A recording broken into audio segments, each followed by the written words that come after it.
다 같이 조용한 기도를 드리심으로 2020년 11월 29일 주일 낮 예배를 시작하도록 하겠습니다. 만군의 하나님이여 우리를 회복하여 주시고 주의 얼굴의 광채를 비추사 우리가 구원을 얻게 하소서. 아멘. 살아계신 하나님 아버지, 코로나19의 위기 속에서도 예배할 수 있는 은혜를 베풀어 주시니 감사를 드립니다. 하나님께 나아가는 자는 반드시 하나님이 계신 것과 하나님을 찾는 자들에게 상 주시는 분임을 믿어야 한다고 했습니다. 우리가 믿고 나왔으니 하나님을 만나게 하시고 건강의 복으로 함께하여 주시옵소서. 오늘도 우리를 책임져 주시는 우리 주 예수 그리스도의 이름으로 기원하옵나이다. 아멘. 오늘 말씀의 제목은 하나님 만나면 먼저 해야 될 일입니다. 네, 하나님을 만나면 먼저 해야 할 일. 우리가 하나님을 만나게 됐다. 그럼 제일 먼저 뭘 할까? 네, 궁금하지 않으세요, 여러분들? 네, 오늘 그 말씀을 저희가 좀 나눠보려고 합니다. 성경 말씀은 열왕기상 3장 1절에서부터 14절까지 있는 말씀. 제가 본문에 있는 말씀을 읽도록 하겠습니다. 솔로몬이 애굽의 왕 바로와 더불어 혼인 관계를 맺어 그의 딸을 맞이하고 다윗성에 데려다가 두고 자기의 왕궁과 여호와의 성전과 예루살렘 주위의 성의 공사가 끝나기를 기다리니라. 그때까지 여호와의 이름을 위하여 성전을 아주 건축하지 아니하였으므로 백성들이 산당에서 제사하며 솔로몬이 여호와를 사랑하고 그의 아버지 다윗의 법도를 행하였으나 산당에서 제사하며 분향하더라. 이에 왕이 제사하러 기브온으로 가니 거기는 산당이 큼이라. 솔로몬이 그 제단에 1,000번제를 드렸더니 기브온에서 밤에 여호와께서 솔로몬의 꿈에 나타나시니라. 하나님이 이르시되 내가 내게 무엇을 줄고 너는 구하라. 솔로몬이 이르되 주의 종 내 아버지 다윗이 성실과 공의와 정직한 마음으로 주와 함께 주 앞에서 행함으로 주께서 그에게 큰 은혜를 베푸셨고 주께서 또 그를 위하여 이 큰 은혜를 주사 오늘과 같이 그의 자리에 앉을 아들을 그에게 주셨나이다. 나의 하나님 여호와여 주께서 종으로 종의 아버지 다윗을 대신하여 왕이 되게 하셨사오나 종은 작은 아이라 출입할 줄을 알지 못하고 주께서 택하신 백성 가운데 있나이다. 그들은 큰 백성이라 수요가 많아서 셀 수도 없고 기록할 수도 없사오니 누가 주의 이 많은 백성을 재판할 수 있사오리이까. 듣는 마음을 종에게 주사 주의 백성을 재판하여 선악을 분별하게 하옵소서. 솔로몬이 이것을 구하매 그 말씀이 주의 마음에 든지라. 이에 하나님이 그에게 이르시되 내가 이것을 구하도다. 자기를 위하여 장수하기를 구하지 아니하며 부도 구하지 아니하며 자기 원수의 생명을 멸하기도 구하지 아니하고 오직 송사를 듣고 분별하는 지혜를 구하였으니 내가 내 말대로 하여 내게 지혜롭고 총명한 마음을 주노니 내 앞에도 너와 같은 자가 없었거니와 내 뒤에도 너와 같은 자가 일어남이 없으리라. 내가 구하지 아니한 부귀와 영광도 내게 주노니 내 평생의 왕들 중에 너와 같은 자가 없을 것이라. 내가 만일 내 아버지 다윗이 행함 같이 내 길로 행하며 내 법도와 명령을 지키면 내가 또 내 날을 길게 하리라. 아멘. 지난 한 주간도 하나님의 뜻을 이루기에 수고하신 성도님들에게 하나님의 크신 은혜와 사랑이 함께 하시기를 주님의 이름으로 축원합니다. 우리 제천에 갑자기 코로나 환자가 확진되는 바람에 모든 사람이 다 힘들어하고 어려워하고 있지만 코로나 상황 속에서도 주님께 나와 예배할 때 하나님께서 코로나보다 더 놀라운 은혜를 여러분들에게 베풀어 주셔서 우리가 하나님 앞에 예배할 때 하나님의 큰 상급이 있게 될 줄로 믿습니다. 어느 화창한 봄날 달팽이가 이 사과나무를 기어오르고 있었습니다. 너무나도 느린 속도지만 아주 조금씩 그 사과나무 위를 향해서 올라가고 있는데 이 사과나무 껍질 틈에서 벌레 한 마리가 나오더니 달팽이에게 이렇게 말하는 거예요. 야, 달팽아, 너 쓸데없는 일에 힘을 낭비하고 있구나. 너 저 위에 올라가도 사과 하나도 없어. 그러자 달팽이, 음, 나도 알고 있어. 그런데 내가 저 위에 도달할 때쯤이면 사과가 있을 거야. 여러분, 지금 우리가 드리는 예배 어떤 징조가 없어도 하나님은 이 예배를 통하여 반드시 우리에게 좋은 것을 주실 것입니다. 우리 힘들지만 최선을 다해 예배하셔서 여러분들에게 주시는 축복을 누리시기를 주의 이름으로 축원합니다. 이스라엘의 유명한 왕 누굴 같아요?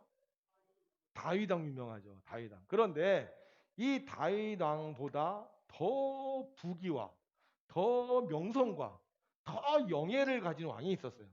그 왕이 누구냐? 바로 솔로몬이라는 왕이었습니다. 그런데 이 솔로몬은 원래 왕이 될 수 없는 사람. 왜냐하면 이 다윗이 이렇게 부인이 많아서 아들이 많았는데 총 몇 명의 아들을 낳았냐면 19명의 아들을 낳았어요. 옛날에 왕이 되면 대부분 그 장남 아니면 둘째나 셋째가 왕이 되지 않습니까? 그런데 이 솔로몬은 몇 번째 아들이었냐면 10번째 아들이었어요. 그러니까 형들이 그렇게 많은데 왕이 되는 게 쉽지가 않아요. 그런데 이 솔로몬이 왕이 된 거예요. 그뿐만 아니라 오늘 솔로몬이 자기 자신을 향하여 얘기하죠. 나는 작은 아이라. 어떻게 보면 좀 유약하고 좀 이런 사람이 바로 이 솔로몬이었어요. 이 솔로몬이 왕이 될 때도요. 엄마의 치맛바람 때문에 왕이 된 사람이 이 솔로몬이에요.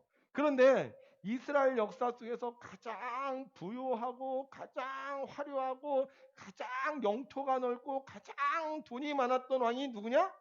이 솔로몬 왕이었다는 거죠. 어떻게 그 왕이 될 수 없는 그리고 굉장히 유약했던 이 솔로몬이 평생을 사는 동안 이렇게 부요한 삶을 살게 됐을까? 어떤 사람은 그래요. 아예 솔로몬이 1,000번제를 드렸기 때문에. 물론 그 말이 맞을 수도 있어요. 그런데 제가 보기에는요. 단순히 1,000번제를 드렸다고 해서 솔로몬이 부귀와 영광을 얻은 게 아니에요. 솔로몬이 이렇게 부귀와 영광을 얻은 데는요.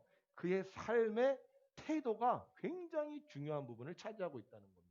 자, 그러면 도대체 솔로몬이 어떤 삶의 태도를 가지고 있었기에 그가 이렇게 부귀와 명성과 영예를 얻는 왕이 되었을까? 자, 이 솔로몬이요. 왕이 됐어요. 왕이 되고 나서 솔로몬이 제일 처음 한 일이 뭐냐면 산당에서 그 당시에 이제 교회가 없었기 때문에 제사 드리는 장소인 산당에서 하나님 앞에 제사를 드리는데 소 1,000마리를 잡아서 하나님께 제사를 드렸어요. 그런데 그 1,000마리를 하나님께 드린 날 밤에 꿈에 하나님이 나타나셨어요. 솔로몬이요. 이 꿈속에서 하나님을 만난 거예요. 그런데 그 하나님이 꿈에 솔로몬에게 이렇게 물어보시는 거예요. 내가 내게 무엇을 줄고 너는 구하라. 여러분 하나님이 꿈에 나타나셨어요. 그리고 나한테 물어보시는 거예요. 내가 내게 무엇을 하여 줄고 너는 구하라. 얼마나 신나겠습니까? 아마 하나님이 그렇게 말씀하시면 우리는 그냥 내가 원하는 걸 다 이야기할 것 같아요. 그런데 이 솔로몬은요, 우리가 생각한 대답을 하지 않았어요. 뭐라고 그가 먼저 대답을 하느냐? 이렇게 얘기를 해요. 솔로몬이 이르되 주의 종 내 아버지 다윗이 성실과 공의와 정직한 마음으로 주와 함께 주 앞에서 행함으로 주께서 그에게 큰 은혜를 베푸셨고 주께서 또 그를 위하여 이 큰 은혜를 항상 주사 오늘과 같이 그의 자리에 앉을 아들을 그에게 주셨나이다. 여러분 이 대답이 올바른 대답일까요? 우리가 대화를 하잖아요. 대화를 하면 상대방이 한 질문에 정확한 답을 하는 게 올바른 대화예요. 상대방이 어떤 질문을 했는데 전혀 그 질문하고는 상관없는 대답을 한다. 이러면 우리가 이게 동문서답한다 그러죠. 이 대화가 안 되는 거예요. 그런데 어떻게 보면 이 솔로몬이 한 대답도요. 지금 이 하나님이 물어본 질문과는 전혀 상관이 없는 대답인 것 같아요. 하나님이 뭐라 그러셨어요? 내가 내게 무엇을 줄고 그러면 솔로몬이 뭘 달라고 해야 될 거 아니에요. 나한테 지혜를 주십시오. 나에게 건강을 주십시오. 나에게 능력을 주십시오. 이렇게 얘기를 해야 되는데 솔로몬이 그런 얘기는 전혀 하지 않고 뭐라고 얘기해요? 여호와께서는 주님의 종인 내 아버지 다윗에게 큰 은혜를 베풀어 주셨습니다. 우리 아버지가 주님 앞에서 진실되고 공의롭고 정직한 마음으로 살았고 주님은 그런 우리 아버지에게 은혜를 베풀어 주셔서 그 아들인 저에게도 왕이 되게 해 주셨습니다. 여러분 이 말은요. 하나님의 질문에 대한 답이 아닙니다. 이 말은 지금까지 이 솔로몬이 왕이 되는 과정에 대한 서술이에요. 우리 아버지가 하나님 잘 믿었고 우리 아버지 덕분에 내가 왕이 되었다. 이렇게 얘기하는 거예요. 이거 하나님 모르시겠어요? 하나님 다 아는 얘기잖아요. 하나님은 지금 너는 내게 구하라. 내가 내게 무엇을 줄고 이렇게 물었으면 내가 원하는 것을 대답하면 되는데 갑자기 솔로몬이 내가 원하는 건 대답하지 않고 하나님께서 우리 아버지에게 은혜를 베풀어 주시고 하나님께서 우리 아버지를 왕이 되게 해주시고 이런 얘기를 하고 있는 거예요. 여러분 이 장면을요 그냥 글로만 읽으면 잘 이해가 안 가요. 이걸 여러분들이 직접 상상해보고 한번 여러분들이 직접 해봐야 돼요. 자, 꿈을 꿔요. 꿈을 꾸는데 하나님이 나타나셨어요. 하나님이 나타나셔서 나한테 그러시는 거예요. 솔로몬아, 내가 내게 무엇을 줄고 너는 구하라. 자, 이때 솔로몬이 대답합니다. 한번 함께 읽죠. 시작. 우리 아버지가 하나님께 진실되고 공의롭고 정직한 마음으로 살았습니다. 그래서 하나님은 저희 아버지에게 왕이 되게 해주셨고 저도 왕이 되게 주셨습니다. 여러분 이 말의 뉘앙스가 어떤 뉘앙스예요? 설명하는 뉘앙스예요? 자랑하는 뉘앙스예요? 이 말씀은요, 이 쉬운 성경에 나와 있는 말씀인데요. 이 말을 하기 전에 솔로몬이 먼저 이렇게 말합니다. 여호와께서는 주님의 종인 내 아버지 다윗에게 큰 은혜를 베풀어 주셨습니다. 그리고 나서 우리 아버지가 하나님께 진실되고 공의롭고 정직한 마음으로 살았습니다. 이렇게 얘기하는 거예요. 여러분 이 어떤 느낌이 드세요? 내가 내게 무엇을 줄고 하나님 아버지 주님의 종인 내 아버지 다윗에게 큰 은혜를 베풀어 주셨습니다. 어떤 느낌으로 지금 이 말을 하는 것 같아요? 저는요 이걸 딱 읽는 순간 야 솔로몬이 하나님께 감사하다는 거구나. 하나님을 만났는데 하나님을 만나자마자 솔로몬이 제일 먼저 뭐 했다는 거예요? 하나님께 감사했다는 거예요. 하나님께서 은혜를 베풀어 주셔서 우리 아버지가 신실하고 공의롭고 정직하게 살았고 하나님이 은혜를 베풀어 주셔서 우리 아버지와 내가 왕이 되게 해 주셨다는 거예요. 하나님 만났어요. 하나님이 내게 무엇을 하여 주기를 원하냐고 물었는데 솔로몬이 이거 해주세요, 저거 해주세요, 그거 해주세요 하고 먼저 구하는 것이 아니라 그동안 베풀어 주신 하나님의 은혜에 감사하고 있는 거예요. 여러분 이게 맞는 거 아니에요? 이게 맞는 거 아니에요? 나에게 은혜를 베풀어 주신 분, 나를 지금까지 책임져 주신 분, 그분을 우리가 먼저 만나면 당연히 감사하다는 말부터 해야 되는 거 아니에요? 솔로몬 하나님을 만났어요. 하나님을 만나니까 하나님의 은혜가 떠올라. 그래서 어떻게 해요?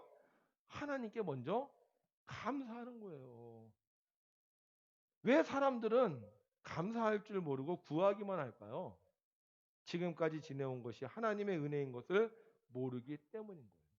솔로몬은 지금까지 살면서 모든 것이 하나님의 은혜인 것을 깨달았습니다. 그래서 그는 왕이 되자마자 하나님께 일천번제를 드리는데 그냥 드린 게 아니야. 감사하다고 일천번제를 드렸어요. 만약에 이 솔로몬이 하나님의 은혜를 몰랐다면 우리 아버지가 잘해서 왕이 되었고 내가 왕이 되었다고 생각한다면 그는 일천번제를 드리는 게 아니라 아버지의 공덕비부터 세웠을 거예요. 그런데 우리 아버지가 왕이 된 것, 내가 왕이 된 것이 하나님의 은혜임을 알았기 때문에 솔로몬은 먼저 하나님께 감사의 일천번제를 드렸고 그 감사하는 마음을 간직하고 있었는데 하나님을 만나니까 제일 먼저 뭐부터? 감사부터 하는 거예요. 하나님의 은혜를 아는 사람은 하나님 만났을 때부터 감사하는 거예요. 그러나 하나님의 은혜를 모르는 사람은 먼저 요구부터 해요. 이렇게 해주시면 감사할게요. 이렇게 해주시면 내가 좋을게요. 이거 먼저 해주세요. 그러나 하나님의 은혜를 아는 사람은 요구가 중요한 게 아니라 그동안 나를 인도하신 하나님의 은혜에 감사하는 게 중요한 거예요. 먼저 하나님께 감사한 후에 솔로몬이 얘기를 합니다. 저는 아직 어립니다. 나는 작은 아이입니다.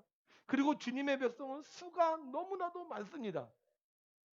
이거요, 잘못 들으면요, 하나님이 명령을 할 때 하나님의 명령을 안 지키는 거랑 똑같아요. 그렇잖아요. 모세가 하나님 만났을 때 뭐라 그랬어요? 저는 입이 아둔한 자입니다. 그러니까 하나님이 그 얘기 듣고 기분 좋아하셨어요? 기분 나빠하셨어요? 기분 나빠하셨어요. 지금 하나님이 솔로몬을 왕으로 세우셨잖아. 그다음 솔로몬이 왕이 돼서 뭐라 그래요? 하나님 내가 주의 일을 열심히 하겠습니다. 저한테 맡겨주셨으니 제가 최선을 다하겠습니다. 이래야지 좋은 거 아닙니까? 근데 지금 솔로몬이 뭐라 그래요? 저는 작은 아이입니다. 백성은 너무 많습니다. 나는 이 사람들 앞에서 출입할 수가 없습니다. 이렇게 얘기할 때 하나님이 좀 고깝게 들으면 기분 나빠할 수 있어요. 그런데 놀라운 건 하나님이 이 얘기를 듣고 굉장히 기분 좋아하셨다는 거예요. 왜? 솔로몬이 어떤 사람이었기 때문에? 감사하는 사람이었기 때문에. 그래서 하나님은 솔로몬에게 구하지 않은 것까지 더 주시는 거예요. 여러분 그거 아세요? 감사하는 사람에게는 더 주시고 싶다 하는 거. 감사하지 않아요. 대뜸 요구만 해요. 이거 해주세요. 저거 해주세요. 그러면요. 해주고 싶어 하지 않아요. 지금 하나님께서 지금 솔로몬을 왕으로 세우는데 솔로몬 이것도 해주실 거죠? 저것도 해주실 거죠? 이렇게 얘기하지 않아요. 뭐부터 한다? 하나님께 감사부터 하는 거예요. 그러니까 하나님께서 너무 마음에 드니까 솔로몬이 뭐라고 얘기를 해도 나는 작은 아이입니다. 그걸 겸손으로 들으시고 솔로몬이 구하지 않은 것까지 주신다고 하는 거예요. 우리가 하나님 만났어요. 그럼 뭐부터 해야 된다? 감사부터 해야 되는 거예요. 사람들은 기회가 왔을 때 그 기회를 놓칠 때가 많아요. 그런데 그 기회를 잡으려면 기회가 왔을 때 우리가 먼저 감사하는 습관부터 가져야 돼요. 독일의 동화 중에 세 가지 소원이라는 동화가 있습니다. 아마 여러분들 들어보셨을 거예요. 어느 마을에 아주 가난한 부부가 살았어요. 어느 추운 겨울날 식탁에 앉아서 저녁을 먹기 위해 앉아 있을 때 갑자기 그들 앞에 천사가 나타났습니다. 그리고 그 천사가 물었어요. 내가 그동안 당신들을 보아왔습니다. 힘들고 어려운 중에 부부가 서로 사랑하고 정직하게 사는 것을 보았습니다. 이제 내가 당신들의 세 가지 소원을 들어주겠으니 지금 세 가지 소원을 나에게 말해 보십시오. 이 가난한 부부가 얼마나 좋았겠어요. 지금까지 힘들고 어렵게 정말 저녁도 지금 제대로 먹지도 못하고 그냥 그러고 있는데 갑자기 천사가 나타나서 세 가지 소원을 들어준다니까 얼마나 행복했겠어. 그래서 그 아내가 자기도 모르게 이렇게 외쳤어요. 정말이에요? 저 따끈따끈한 소세지를 먹었으면 좋겠어요. 이렇게 얘기하는 거예요. 그래서 갑자기 그 식탁의 접시에 따끈따끈한 소세지가 가득 채워지는 거예요. 그런데 남편이 그걸 보고는요. 버럭 소리를 질렀습니다. 야, 이 미련퉁이 여편네야. 당신 때문에 소원 하나가 없어졌잖아. 에이, 그 소세지 당신 코에나 붙어버려라. 그러니까 어떻게 됐어요? 그 소세지가 아내의 코에 딱 붙어버렸어. 얼마나 세게 붙었는지 아무리 뛰려고 그래도 뛸 수가 없는 거예요. 자, 이제 소원 몇 가지 남았어요? 한 가지 남았죠. 어떻게 해야 될까요? 결국 마지막 소원을 말했어요. 아내의 코에서 소세지가 떨어지게 해 주세요. 세 가지 소원을 이룰 수 있는 좋은 기회가 주어졌는데 결국 이 부부가 얻은 것은 소세지 한 접시밖에 없었습니다. 만약에 말이에요. 이 부부가 소원부터 말하지 않고 먼저 감사를 말했다면 어떻게 됐을까? 내가 당신들의 세 가지 소원을 들어드리겠습니다. 세 가지 소원을 들어주신다고요? 정말 감사해요. 그동안 우리가 힘들게 어렵게 살았는데 우리에게 오늘 은혜를 베풀어 주신다고요. 정말 감사해요. 어떻게 이런 좋은 기회를 주셨어요? 정말 감사해요. 좀 달라지지 않았을까요? 아내가 소세지가 먹고 싶다고 했을 때 소세지가 접시에 가득 찼을 때 감사했다면 어떻게 되었을까? 정말 말한 대로 소세지가 생겼네요. 정말 소원이 이루어졌네요. 감사해요. 여보, 당신 잘했어. 우리 이 소세지 먹고 싶다고 했는데 정말 소시지가 생겼네. 너무너무 감사해. 기회가 왔어요. 그런데 감사하지 않으니까 그 기회가 다 사라져 버리고 말았습니다. 그럼 왜 감사하지 못할까? 평소에 감사하는 습관이 없었기 때문이에요. 평소에 감사를 했다면요. 그 기회가 왔을 때 감사할 수 있는 거예요. 원하는 대로 이루어지면 감사하는 게 아니라 기회가 왔을 때 나도 모르게 먼저 감사를 할 수 있는 거예요. 그런데 평소에 감사하지 않으니까 기회가 왔는데도 서로 핀잔하고 비판하느라고 자기에게 주어진 기회를 날려버리고 마는 거예요. 감사는 나중에 하는 게 아니에요. 이루어진 다음에 하는 게 아니에요. 감사는 먼저 하는 거예요. 소원을 말하기 전에 감사하면 소원만 이루어지는 게 아니라 또 다른 감사의 조건들이 나타나는 거예요. 중요한 건 뭐냐? 먼저 감사하면요. 그 다음 일은 쉬워요. 먼저 감사하면요. 그 다음에 스트레스 받을 게 없어요. 근데 먼저 감사하지 않으면 고민하게 되고, 염려하게 되고, 속상해하고, 화내게 되는 거예요. 참 그 하나님의 은혜에 감사해서 제가 말씀을 준비하면서 그런 생각을 해봤어요. 저에게 감사의 습관이 있었어요. 감사의 습관. 제가 이제 그 매주일마다 제가 감사헌금을 드리면서 감사의 글을 쓰잖아요. 우리 교회 와서만 해서 제가 매주일 감사의 글을 적은 게 생각해 보니까 약 930번 정도가 됩니다. 930번. 930번 정도 감사의 글을 매주 썼더니만 저희가 어려움과 역경이 왔을 때 그거를 감사로 뒤집게 할 수 있었던 거예요. 그래서 제가 깨달은 게 있어요. 이 감사의 습관을 갖는 게 제일 중요하구나. 한번 여러분들도 상상해 보세요. 하나님이 오늘 여러분들에게 나타나셨어요. 코로나 2단계 상황에서 여러분들에게 나타나셔서 물으시는 거예요. 내가 내게 무엇을 줄고 너는 내게 구하라. 그 여러분들 뭐부터 구하시겠습니까? 당연히 빨리 코로나가 사라지게 해주세요. 빨리 우리 건강해지게 해주세요. 백신 나오게 해주세요. 그러지 않겠어요? 근데 그때 솔로몬 어떻게 했다고요? 하나님 지금까지 지켜주셔서 감사합니다. 하나님께서 은혜를 베풀어 주셔서 우리가 지금까지 잘 살았습니다. 제가 이 감사를 회복하고 나니까 그거부터 생각나더라고요. 야, 하나님이 그동안 우리 지켜주셨구나. 청정지역이라고 정말 그동안 우리가 마음 편하게 살게 해주셨구나. 이 코로나가 왔음에도 불구하고 그래도 우리가 또 이렇게 예배할 수 있는 지혜를 주셨구나. 모든 게 다 감사하기 시작을 하는 거예요.